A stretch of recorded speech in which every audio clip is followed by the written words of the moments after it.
Tent and Altar by Alexander Maclaren. Abram pitched his tent, and there he builded an altar. Genesis 7, verse 8.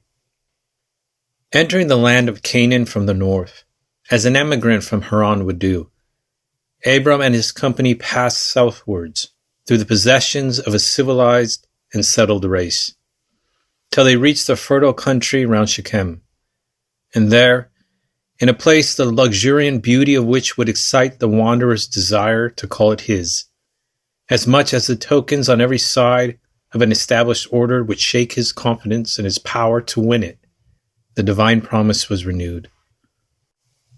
God chooses the right scenes and times for his appearances, and the very fact that Abram again received a promise of the land at the terebinth of Meyer implies that he then specially needed it. The reason for the gracious repetition is told us, and the Canaanite was then in the land. Abram was brought into contact with a fierce strength which had to be met and crushed before the land could be his, and no doubt he quailed at the prospect. Therefore the Lord appeared unto Abram, and said, Unto thy seed will I give the land. The reiterated assurance and the distant date assigned for its fulfillment would strengthen his faith and lessen his fears. Therefore, with a lightened heart, absolved from conflict with the Canaanites by the terms of the promise, designating future generations as the conquerors, he reared an altar beside the sacred tree, to Jehovah who appeared unto him. Quickened faith thankfully commemorates God's tender fostering of tremulous faith. But Shechem was not to be his goal. In this first journey, Abram seems to intend a survey of the whole territory, and therefore he passed on still southwards towards what was afterwards to be called Bethel, and to bear a name sacred and dear in all centuries and countries. On the stony hillside to the east of Bethel, a stern contrast to the smiling fertility of Shechem, he stayed for a time, a temporary encampment, there being probably less likely to be disputed than in the better place. And there once more he pitched his tent, and once more built an altar, whether for sacrifice or like that at his previous station, simply as a memorial and declaration of his faith, does not appear. It is sufficient for our purpose to note the combination of these two acts, by which Abram inaugurated his first halting place for any lengthened stay, and as it were took possession of the land for himself and for Jehovah. The combination may suggest some useful lessons. 1. All life should blend the earthly and the heavenly. As soon as the tent is pitched, and the necessities of bodily life in some measure satisfied, the next thing is the altar of God. Religion is meant to run through the whole common life, not to be crowded and clotted in corners, leaving the rest of our days empty and unblessed by it. It is all very well to pray and praise and preach on Sundays. What about Saturday and Monday? It is all very well to call ourselves Christians and to profess to belong to some ecclesiastical body or other. What about the daily life? Is my prayer only a matter of fixed times and perhaps formal words, or are all my days devotion? Abram twined these two aspects of life in most intimate union, not only in this instance, but habitually. And therein is an example for us, who are so far in advance of him as regards the objects of our religion. He did not know nearly as much about God as we do. He was not as favored with teaching of the lofty and spiritual side of religion as we are. His faith was very imperfect as far as its contents are concerned, but it had a penetrative and diffusive power in it, perhaps to some extent owing to its less transcendent and lofty character, which may well shame us, who with a fuller knowledge and the material for a loftier and more all-pervasive faith manage to make such a ghastly separation between the two halves of the devout life and keep the heavenly and its principles so widely apart from the earthly and its practices. There is no sanity, nor sweetness, nor nobleness in earthly life, unless through and through, as light is flashed into some dull, dense, watery cloud, it be shot and interpenetrated with the light of the mighty and ennobling principles that flow from the gospel. And no religion is worth being called so, nor has it any pith of reality in it, unless it has force to press into the most close-grained solids and most minute trifles, and into them to infuse its hallowing and ennobling spirit, working like lifting leaven on lumpish dough. By the side of every tent in which we dwell, we should raise an altar to God. Today, millenniums after this man lived, and amongst people who do not share either his faith or ours, namely the Mohammedan populations of the East, the name for Abraham is the friend of God, that is. The expression is borrowed from Scripture. Whatever besides that name may express, this at all events is directly set forth by it, that the salient characteristics of the patriarch's life was close and habitual intimacy with God. That communion did not interfere with the wholehearted discharge of common duties, the simple enjoyment of common blessings, or the heroic readiness to rise to difficult heights of uncommon sacrifice or effort. Like all the Old Testament saints, he came eating and drinking, marrying and giving in marriage, buying and selling and getting gain, and practicing in all a wholesome religion which sought for no solitary, supercilious, or selfish separateness, but traveled on life's common way in cheerful godliness, filling all occupations and circumstances with a new spirit, and so finding in things of smallest worth materials for a sacrifice more costly than much fine gold. The fact that he and all these Old Testament saints were men of affairs and not recluses, and that their religion did not impel them to a new mode of life, but to a new way of doing the old things, may well teach us how close the blending of our religious and our common life should be. But not only do Abraham and the men of faith, who lived by faith before it had a historical Christ to grasp, read us this lesson. The worshippers of less pure gods do so too. It is not often that one finds a Christian as little ashamed of practicing his religion and presenting his worship before unsympathizing onlookers as Turks or idolaters are. True, the very fact that to them religion is so much a matter of external observance makes it easier for them to practice the external observances in any circumstances. But, making all allowance for that, I venture to say that there is not a false faith on the face of the earth which does not preach a lesson and administer a rebuke to us Christian people in regard of this one matter, the way in which religion and life, a very poor religion no doubt, and a very imperfect life, touch each other at all points, and because they thus touch, are really one. Does our better religion so interpenetrate our lives? Have we this same experience of making every act of worship and of carrying the motives and the strengths drawn from our gospel into every corner of our daily life? Go back in thought over today.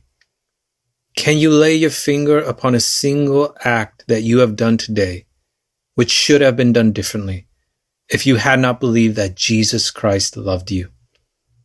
Can you lay your finger upon any inclination that you have abstained from gratifying because you knew that loyalty to Him forbade your yielding?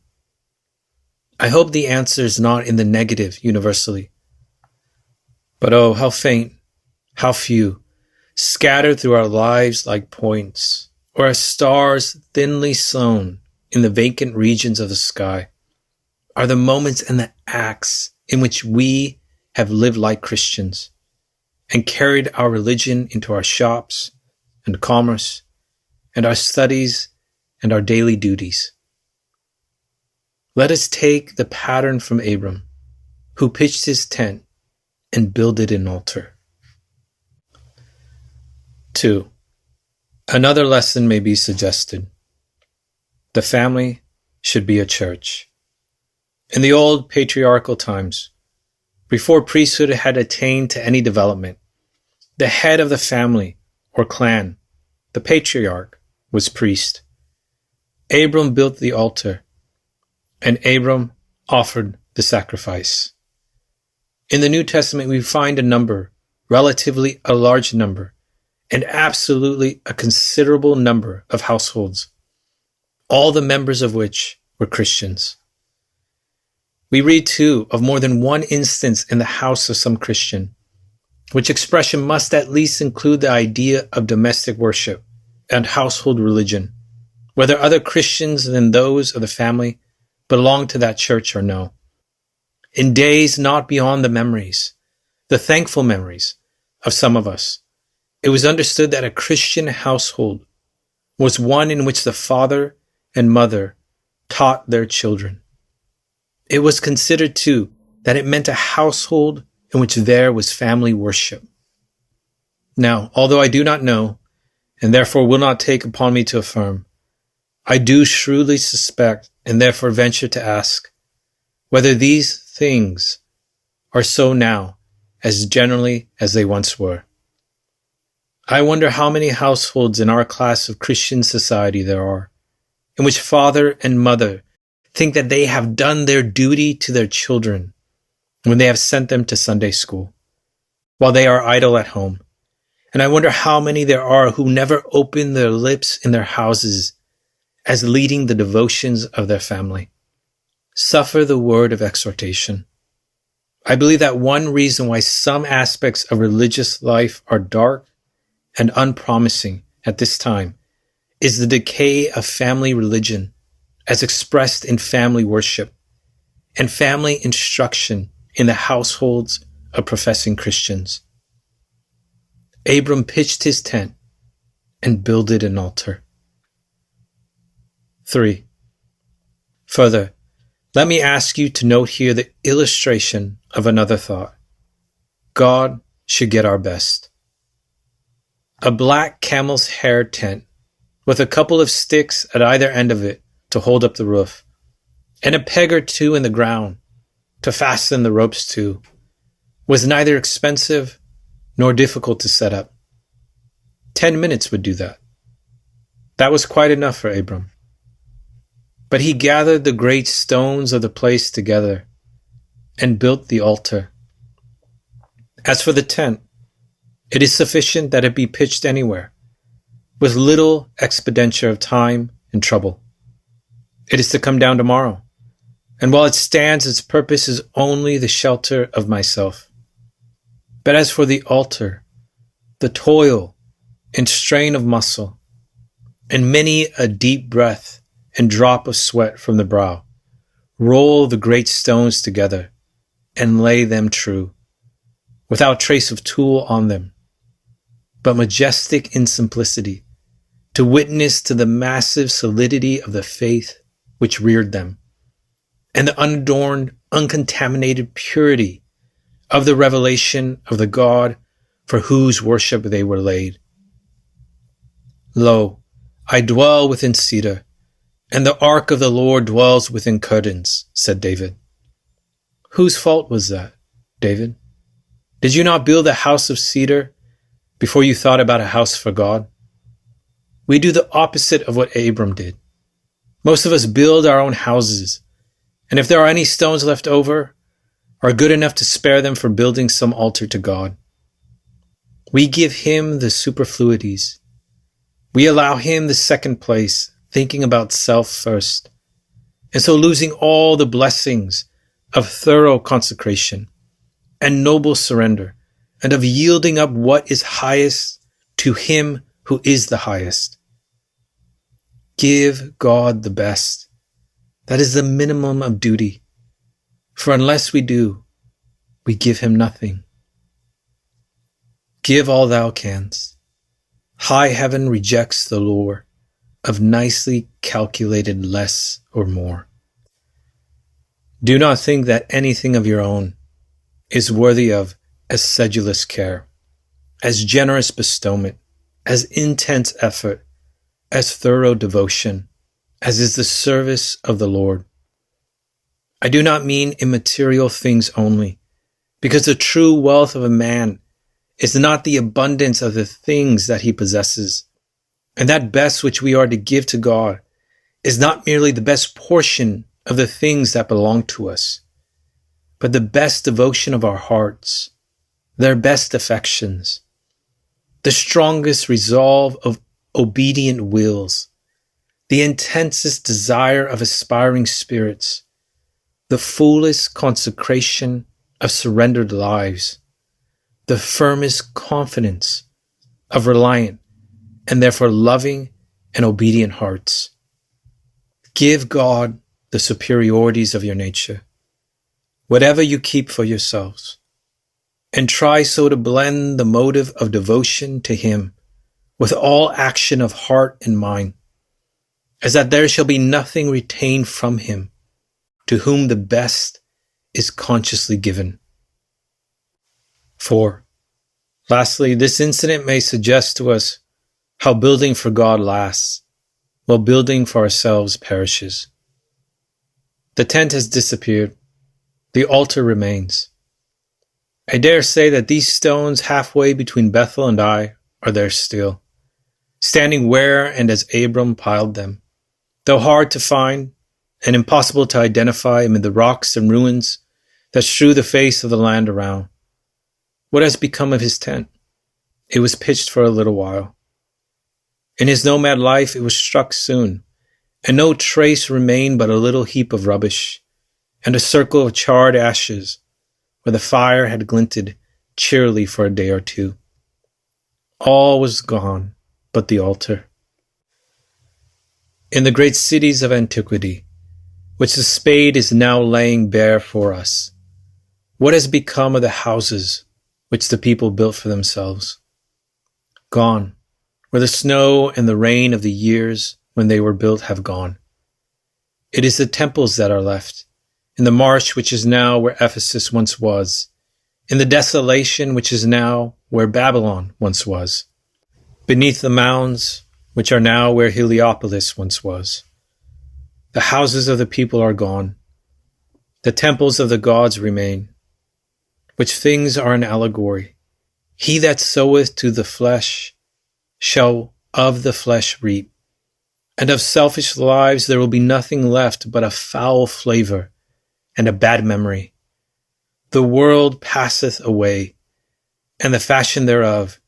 He that doeth the will of God shall abide forever. It was Abraham's religion that made him dwell in tents.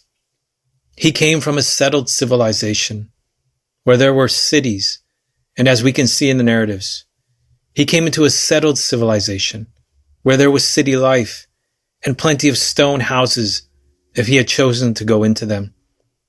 He dwelt in tabernacles, for he looked for the city which hath the foundations, whose builder and maker is God.